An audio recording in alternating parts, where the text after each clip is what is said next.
राधे राधे दोस्तों, मैं दीपिका आपके अपने YouTube channel banking tips by banker में एक बार फिर से सबका स्वागत है।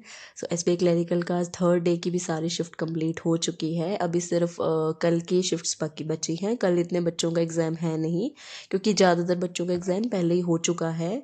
तो मोस्टली जो स्टूडेंट्स हैं उन्होंने मेंस की प्रिपरेशन शुरू भी कर दी है। मेंस की प्रिपरेशन में एक सब्जेक्ट ऐड हो जाता है जो कि करंट अफेयर का है, और एसबीआई क्लरिकल मेंस में 50 मार्क्स की करंट अफेयर्स है। अच्छा पोर्शन है, अच्छा वेटेज है। तो हम उस हिसाब से ना इसको कम टाइम देंगे बट ज़्यादा हमारा आउटकम निकलेगा। जनरली क्या होता है, करंट अफेयर में टाइम सारा ही दे देते हैं।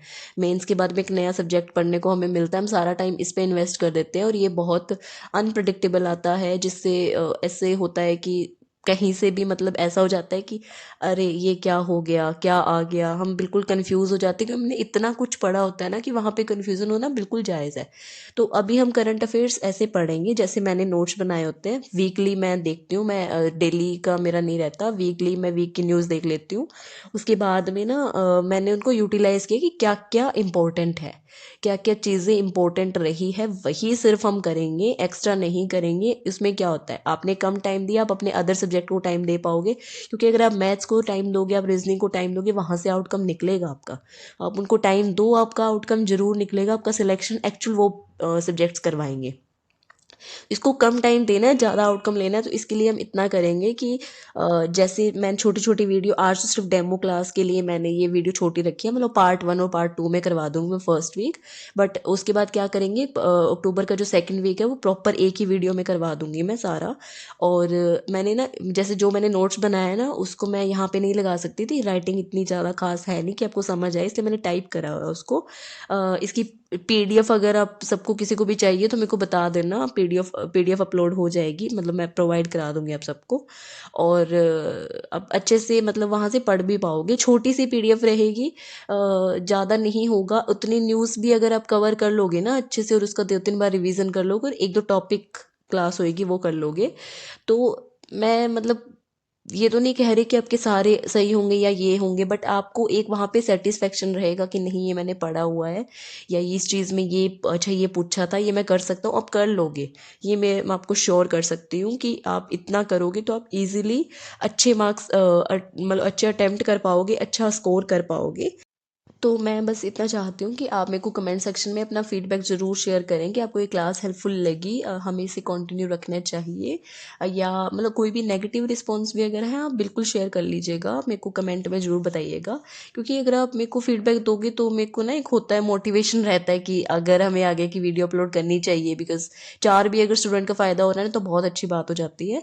और मेंस में अपीयर होना बड़ी बात होती है, और उसमें ऊपर से करंट अफेयर में स्कोर करना उससे भी ज़्यादा बड़ी बात हो जाती है। क्योंकि जो करंट अफेयर्स का जो रहा है ना अभी तक का डेटा, इस हिसाब से रहा है कि वो बहुत अनप्रडिक्टेबल सा आता है, कुछ समझ नहीं आता कहाँ से उठाई है चीज़ें। तो हम थोड़ा टाइम देंगे बट ज़्यादा चीज़ें कवर कर लेंगे।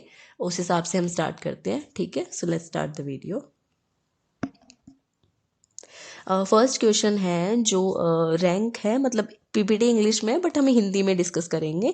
जो रैंक है, ग्लोबल इनोवेशन इंडेक्स, एक हर साल आता होता है, वर्ल्ड इंटेलेक्चुअल प्रॉपर्टी ऑर्गेनाइजेशन जो है वो ये निकालता होता है। इसमें इंडिया की रैंक क्या है, 40 नंबर पे इंडिया रहा है, पिछली बार भी 40 नंबर पे था। और इसका कौन सा एडिशन है, एडिशन पूछ लेते हैं क्योंकि रैंक तो बहुत छोटी चीज़ होगी, इतना नहीं पूछते, बहुत हाई लेवल पे चले गए हैं अब एसबीआई आईबीपीएस वाले। इसका एडिशन जो था 16 था, इसको आप ऐसे याद रख सकते हो। 14 नंबर पे इंडिया है, 4 का जो स्क्वायर है वो 16 होता है, उस हिसाब से आप इसका 16th एडिशन याद रख सकते हो। किसने पब्लिश करा है, विपो ने तो करा ही है, बट नीति आयोग ने इसका साथ दिया है, इसकी हेल्प करी है इसमें। और टॉप जो टॉप 3 कंट्रीज़ है वो हमें याद रखनी है। टॉप 3 कंट्रीज स्विट्ज़रलैंड, स्वीडन और यूएसए हैं। टॉप वाले को आप ऐसे याद रख सकते हो, जो स्विट्ज़रलैंड है उसी में हेड क्वार्टर है विपो का, तो उसने अपनी ही जहाँ पे हेड क्वार्टर है उसी को टॉप करा दिया, ऐसे हम याद रख सकते हैं इसको। और स्वीडन सेकंड नंबर पे, यूएसए थर्ड नंबर पे है। और बॉटम कंट्री जो है 132 टोटल कंट्रीज़ का ये सर्वे था, उसमें 132 मतलब 132 पे जो है कंट्री वो है अंगोला, याद रख सकते हैं, एक अलग सा नाम है, पूछ सकते हैं। और चाइना की और जापान की रैंक अगर हम देखें तो 13 नंबर पे चाइना है, और जापान जो है 14 नंबर पे है। इसका हेडक्वार्टर विपो का है जिनेवा स्विट्जरलैंड में, जैसे मैंने आपको बताया। एंड जनरल सेक्रेटरी जो इसके हैं डैरेन टांग है। ये बेसिक चीज़ है, स्टैटिक टाइप पूछ भी सकते हैं। और दूसरा क्वेश्चन है which birth anniversary of Lal Bahadur Shastri observed on 2nd of October। तो बर्थ एनिवर्सरी इनकी 119वीं थी। और मतलब इन्होंने एक स्लोगन दिया था, जय जवान जय किसान। इसको ऐसे रिलेट करके पूछ सकते हैं कि ये जय जवान जय किसान किसने दिया था, उससे रिलेटेड अगर न्यूज़ इन्होंने पूछनी होगी। तो इनको भारत रत्न जो मिला था वो 1966 में मिला था, 1966 1966 में मिला था। उसको ऐसे याद रख लो। 119वीं उनकी बर्थ एनिवर्सरी है, और वैसे 19 इसको थोड़ा मतलब कनेक्ट कर लो। 1966 में इनको भारत रत्न मिला था। सेकंड प्राइम मिनिस्टर हैं ये, इंडिया के रही हैं, मतलब सेकंड प्राइम मिनिस्टर थे इंडिया के ये। और इनका जो जन्म हुआ था वो हुआ था 2 अक्टूबर 1904 वाराणसी यूपी में। ये एक मतलब न्यूज़ मैंने लगा दी, मुझे इम्पोर्टेंट लग रही थी इसलिए। सॉरी। थर्ड जो क्वेश्चन है वो है who has been elected as the chairman of Press Trust of India.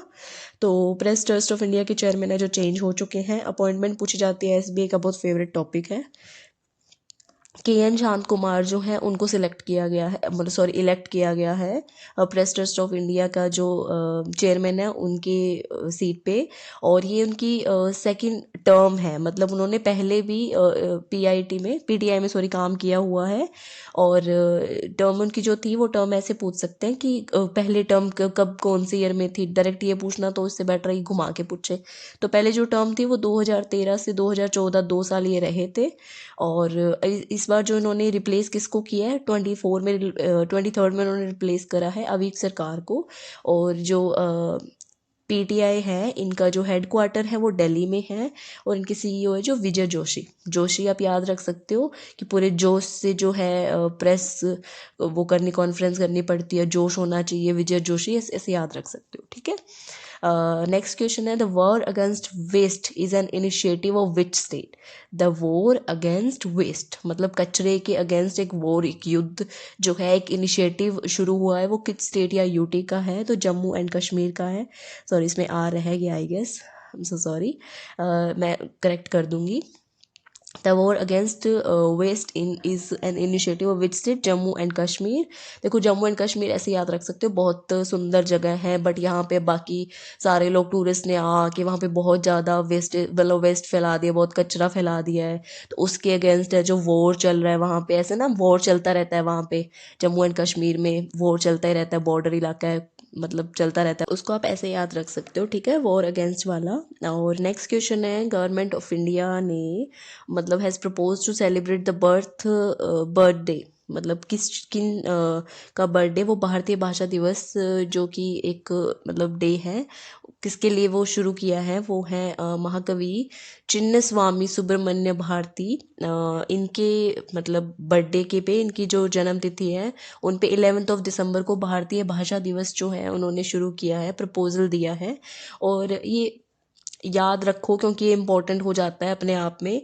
एक नया डे जो है अभी से मनाया जाएगा, 2023 से शुरू हो गया, ये 24 में मनाया जाएगा, वो हर साल मनाया जाएगा। तो द गवर्नमेंट ऑफ इंडिया ने जो किसका बर्थडे सेलिब्रेट किया है, महाकवि चिन्न स्वामी सुब्रमण्य भारती का। और 11 दिसंबर को ये भारतीय भाषा दिवस मनाया जाएगा। ये इंपॉर्टेंट हो जाता है अपने आप में। और ये जो सबमिट है ये कब प्रपोजल हुआ, ये सबमिट हुई थी दिल्ली में, तब ये भारतीय भाषा दिवस सबमिट जो हुई थी उस सबमिट में ये जो है डिक्लेयर किया गया था। नेक्स्ट क्वेश्चन है, हाँ, विमेन रिजर्वेशन एक्ट आया है, ठीक है। उसमें कुछ रिजर्वेशन जो है फीमेल्स को मिला करेगा। मतलब जो लोकसभा स्टेट असेंबलीज एनसीटी है ना, उसमें कितना % रिजर्वेशन जो है विमेंस को मिला करेगा, ये इसका आंसर है 33%। और ये जो मतलब बिल है ऑल्सो नॉन एज नारी शक्ति वंदन अभियान, ठीक है, नारी शक्ति वंदन अभियान से भी इसका जो है नाम है। और officially known as constitution 106 amendment act. ये 3 नाम है, तीनों सेम चीज़ है, याद रखना इस चीज़ को, तीनों सेम चीज़ है। 33% जो है रिजर्वेशन मिला है, सबको पता है। और ऑल्सो नॉन एज नारी शक्ति वंदन अभियान, ठीक है, and officially known as constitution 106 amendment act, ठीक है, बिकम द फर्स्ट बिल, ये फर्स्ट बिल है to be passed in new parliament building. हमारी पार्लियामेंट बिल्डिंग चेंज हुई थी, नई पार्लियामेंट बिल्डिंग बनी है, उसमें फर्स्ट बिल यही था जो पास हुआ है, तो ये वैसे भी इंपॉर्टेंट हो गया, ठीक है। मतलब लेडीज़ फर्स्ट वाला याद रखो, हर बार महिलाओं को भी आगे रखना है। उस हिसाब से अगर हम देखें तो बिकम फर्स्ट बिल अपने आप लेडीज़ का फर्स्ट बिल पास हो गया, ऐसे याद रख लेना इसको। एंड नेक्स्ट क्वेश्चन है, who has been elected as director of border road organisation, मतलब BRO का किसको जो है डायरेक्टर बनाया गया है, लेफ्टिनेंट जनरल रघु श्रीनिवासन, ठीक है। इनको जो है इलेक्ट किया गया है, ये डायरेक्टर इलेक्ट किए गए हैं रघु श्रीनिवासन, ठीक है। रघु से आप राम याद रख लो, राम से आप ऐसे करो मतलब कि राम सबका साथ देते हैं, ब्रो भाईचारा, ब्रो मतलब बॉर्डर रोड ऑर्गेनाइजेशन, ब्रो भाईचारा, राम भाईचारा रखते हैं सबसे। लेफ्टिनेंट जनरल रघु श्रीनिवासन, इसको आप ऐसे याद रख सकते हो। एंड 28th जो है इनकी पोजीशन क्या है, 28th है, 28वीं मतलब ये 28वें डायरेक्टर जनरल हैं। इन्होंने किसको रिप्लेस किया है, राजीव चौधरी, चौधरी साहब को इन्होंने जो है रिप्लेस करा है, और अभी ये 28th DG बन गए हैं। अब इसको ऐसे मतलब मैं कोशिश करूँगी अब जैसे जैसे जल्दी जल्दी मतलब कनेक्ट करके अच्छे से कर पाओ। आप वीडियो को 2x स्पीड पे भी देख लेना, कोई प्रॉब्लम नहीं है, कोई याद होना चाहिए बस। नेक्स्ट क्वेश्चन है, विच स्टेट लॉन्च्ड जगन्ना आरोग्य सुरक्षा एक योजना शुरू करी है, ये है Andhra Pradesh.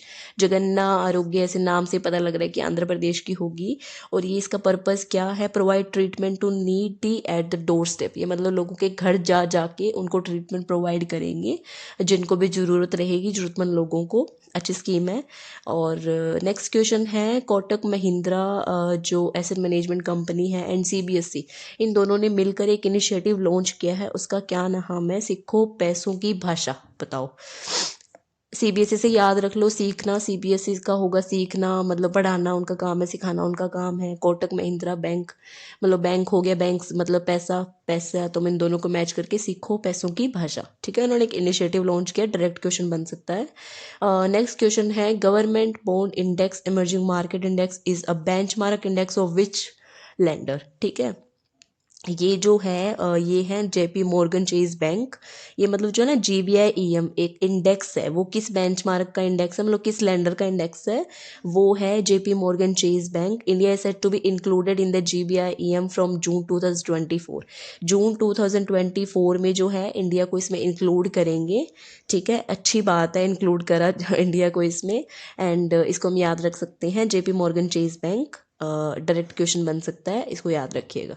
Next, which lender has launched the door step gold loan facility, कौन से लेंडर ने मतलब लोगों के दरवाजों पे जा जाके गोल्ड के अगेंस्ट जो लोन दिया है, उस फैसिलिटी को शुरू किया है, वो है कर्नाटक बैंक।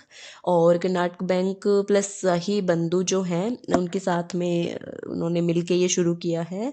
और इसकी फैसिलिटी जो है ना, ये एक फैसिलिटी प्रोवाइड करेंगे, उसका नाम है KBL स्वर्ण बंधु, ठीक है। कर्नाटक बैंक से कर्नाटक बैंक लिमिटेड KBL हो गया, एंड स्वर्ण बंधु सही बंधु के हिसाब से उनका एक नाम मिक्स नाम, मतलब दोनों का भी नाम आना चाहिए ना, दोनों शुरू कर रहे हैं कोई फैसिलिटी, तो दोनों का नाम तो होना ही चाहिए। तो हिसाब से उन्होंने KBL स्वर्ण बंधु उसको शुरू कर दिया है, एक फैसिलिटी इनिशिएटिव का नाम दे दिया है, ठीक है। नेक्स्ट क्वेश्चन है, the 13th Indo Pacific आर्मीज chief conference has been held, कहाँ पे हेल्ड हुई, ये तो बेसिक क्वेश्चन है, मतलब ये तो कहीं पे छोड़ना ही नहीं, उन्होंने कहीं ना कहीं पूछ लेना है।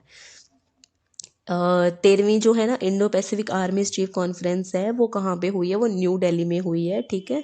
और थीम जो इसकी है वो टुगेदर फॉर पीस, हम साथ हैं शांति के लिए, sustaining peace and stability in the Indo Pacific region. और Islamic Revolutionary Guard Corps Iran has launched military satellite named, oh इसमें क्वेश्चन नहीं डाला ना मैंने, ठीक है, यहाँ पे क्वेश्चन लिखना था, ठीक है। तो मैं सोचूं इस्लामिक कहाँ से आ गया, okay I am so sorry, इसको मैं देख लूँगी, चेंज कर दूँगी ना। तो इसका जो आंसर है वो न्यू दिल्ली है, और इसकी थीम हमें याद रखनी है, of course together for peace. Peace जो है इसका मतलब थीम है, पीस से याद रख लेना, ठीक है। नेक्स्ट क्वेश्चन है, Islamic Revolutionary Guard Corps Iran has launched military satellite named, क्या नेम है उसका, नूर 3, ठीक है।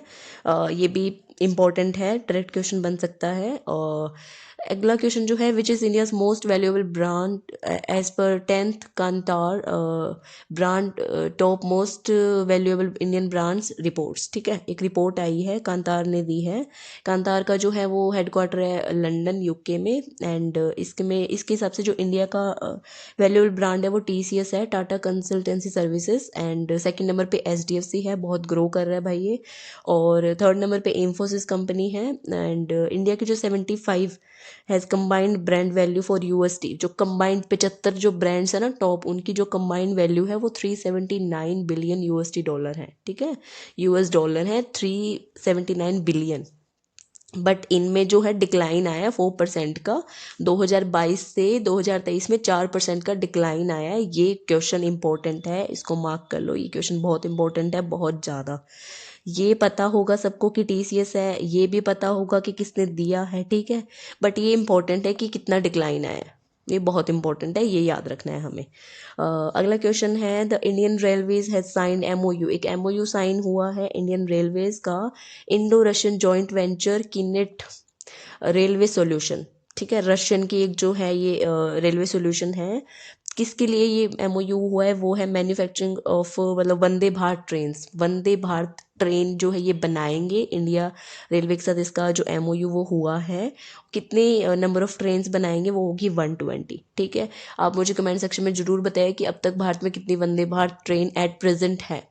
ठीक है, और अगला क्वेश्चन है, the international air transport port association has assigned a 3-letter code to Jawahar international airport in greater Noida, code name. कोई DXN जो कोड है वो दिया है इंटरनेशनल एयर ट्रांसपोर्ट एसोसिएशन जो है, उन्होंने एक 3-letter का कोड दिया है जवाहर इंटरनेशनल एयरपोर्ट को इन ग्रेटर नोएडा। उस कोड का नाम हमें याद रखना, डायरेक्ट क्वेश्चन बनेगा DXN। ठीक है, which Indian state that has become the 4th state to introduce an e cabinet. ठीक है, उसका आंसर है त्रिपुरा। इसको मैं ऐसे याद रखेंगे, 3 पूरे हो गए तब चौथा आया त्रिपुरा, 3 पूरे होने के बाद में चौथा त्रिपुरा आया। ठीक है, फर्स्ट जो बना था वो उत्तराखंड है, सेकंड उत्तर प्रदेश है, थर्ड अरुणाचल प्रदेश है। ठीक है, मतलब फर्स्ट उत्तराखंड है और अगले वाले प्रदेश वाले हैं, मतलब उत्तर प्रदेश और अरुणाचल प्रदेश। ठीक है, ऐसे इसको हम याद रख सकते हैं। और ये जो त्रिपुरा का जो E-कैबिनेट है वो उत्तराखंड के जो मॉडल पे है वो डिपेंड है, टोटली उसके जैसा है, ऐसे हम याद रखेंगे इसको। 3 पूरा होने पे चौथा आया। नेक्स्ट क्वेश्चन ये है, which company manufactured Dornier Do-228 aircraft. तो कौन सी कंपनी जिनने जो है ड्रोनियर Do-228 एयरक्राफ्ट बनाए हैं, हिंदुस्तान एरोनॉटिक्स लिमिटेड ने ये बनाए हैं। ये इंपॉर्टेंट है क्वेश्चन, बहुत ज़्यादा इंपॉर्टेंट है, ये पूछ सकते हैं। और ये बड़ा कंफ्यूजिंग भी हो जाता है क्योंकि इतने सारे लिमिटेड वाले जो कंपनीज़ हैं कुछ समझ नहीं आता है। इसकी एक अलग क्लास लाएंगे, उसमें ना ट्रिक्स से याद करेंगे, बहुत हो जाएंगे, मतलब 4 महीने में काफ़ी होंगे। तो ऐसे हम याद रखेंगे, उसको एक क्लास में कर लेंगे ना तो कनेक्ट कर करके याद रख पाएंगे। ठीक है, और नेक्स्ट क्वेश्चन है, शास्त्री रामानुजन प्राइज जो है उसके विनर का क्या नाम है। ये बड़ा अजीब सा नाम है, रुक्जियांग जांग। ठीक है, और ये चाइना के हैं, प्रोफेसर हैं बार्कले यूनिवर्सिटी USA में। और इसका जो कैश प्राइस है ये डायरेक्ट पूछ सकते हैं, कैश प्राइस जो है वो है $10,000। और ये हमारी क्लास थी छोटी सी, तो मतलब करंट अफेयर समझाने में टाइम चला जाता थोड़ा सा, बट इतना टाइम तो हम दे सकते हैं 2x स्पीड पे, मतलब 1.5 पे करके देखोगे तो थोड़ा ही टाइम लगेगा, ज़्यादा टाइम नहीं लगना। और उसमें ना अच्छे से आप याद करोगे, मेरे हिसाब से ये बहुत अच्छा तरीका रहेगा, आपको भी याद रहेगी चीज़ें और आप पेपर में भूलोगे भी नहीं। क्योंकि कई बार ये होता है जो चीज़ बार बार सुनते हो, छोटी छोटी वीडियो देखने में ज़्यादा टाइम नहीं जाता, और अगर हम एक वीक को आधे घंटे में भी ख़त्म करते हैं ना तो उस हिसाब से हम करंट बहुत जल्दी निपटा लेंगे। अगर एक बार निपट गया ना 10-12 दिन के अंदर अंदर, तो फिर क्या रहेगा, फिर हमारे पास रिवीजन का टाइम आएगा, फिर हम रिवीजन शुरू करेंगे, फिर हम इधर उधर से क्विज करेंगे, अलग कोई वेबसाइट पे जाके करके देखेंगे कि हमें कितना याद हुआ है, हमने कितना पढ़ा है। तो वो है, बट मैंने शॉर्ट में इसलिए कह सकते हो कि थोड़ा कम लगा होगा आपको, बट वीक है, वीक का भी पार्ट 1 है, तो पार्ट 2 में इतना ही और कर लो, इतना ही होता है वीक में पूछने लायक चीज़ें, इतनी ही होती है, ज़्यादा नहीं होता। मेरे हिसाब से मैंने मतलब 110% दे के आपको ये बताया है और समझाया है जितना मैं समझा सकती हूँ। और क्वेश्चंस बनेंगे यहाँ से 100% बनेंगे, क्योंकि और क्या ही पूछ लेगा, इन्हीं चीज़ों को घुमा फिरा के पूछ लेगा। अगर मैंने जो क्वेश्चन पूछा है वो उसको आंसर में दे देगा, उल्टा करके पूछ लेगा। तो हमें ऐसे ना कनेक्ट कर करके चीज़ें याद रखनी है, तो ज़्यादा बेटर याद रहेगा। जहाँ पे भी लगे ना कन्फ्यूजिंग वाली चीज़ें आ रही है, वहीं कोई अपनी ट्रिक से बना लो छोटी सी, जो आपको याद रहे। जिस चीज़ से आपको वो चीज़ याद रहे, ऐसी कोई चीज़ कनेक्ट कर लो, डेली लाइफ के साथ कनेक्ट कर लो, अपने किसी फ्रेंड के नाम के साथ कनेक्ट कर लो। कोई चीज़ें ऐसे ना याद कर करके करोगे, ईजिली हो जाएगा। ठीक है, Radhe Radhe. Thanks for watching this video. अपना फीडबैक शेयर करना मत भूलना। ठीक है, थैंक यू।